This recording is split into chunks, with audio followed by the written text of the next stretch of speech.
The Supreme Court of India has decided to replace the term sex worker in its handbook on gender stereotypes with more inclusive language, which is trafficked victim or survivor or woman engaged in commercial sexual activity or woman forced into commercial sexual exploitation.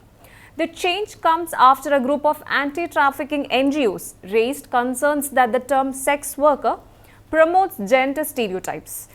It came after a group of anti-trafficking NGOs from across the country wrote to Chief Justice of India, Dhananjay Y. Chandrachud, that using the word sex worker for words like hooker and prostitute may end up promoting another set of gender stereotypes, people familiar with the matter said. A Goa-based anti-trafficking NGO on Saturday said that the Supreme Court has accepted their suggestion to replace the term sex worker in its handbook on gender stereotypes with more inclusive language. Arun Pandey, an official from ARZ, that is Anyay Rahet Zindagi, a Goa-based anti-trafficking NGO, said they received an email from Anurag Bhaskar, Deputy Registrar of the Supreme Court Centre for Research and Planning, that is CRP, on Friday evening, saying that the CJI has accepted the change as suggested in the letter by NGOs. Based on your suggestion, the nomenclature or word sex worker is being changed to the following: trafficked victim or survivor or woman engaged in commercial sexual activity or woman forced into commercial sexual exploitation, Pandey said, reading from the email to ARZ.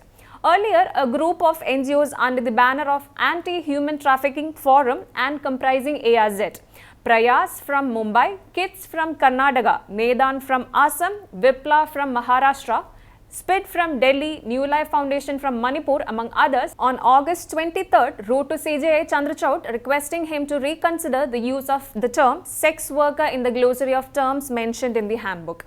Most women are forced, kidnapped, lured and trafficked into situations of commercial sex exploitation.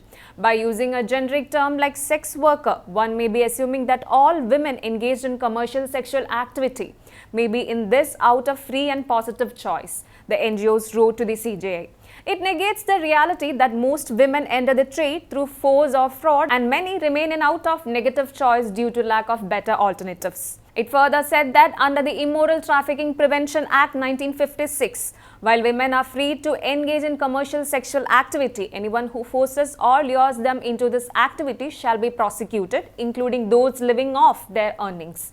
Section 2F of the ITPA 1956, which defines prostitution as the sexual exploitation or abuse of persons for commercial purposes. And the expression prostitute is to be construed accordingly, the suggestions from the NGOs added.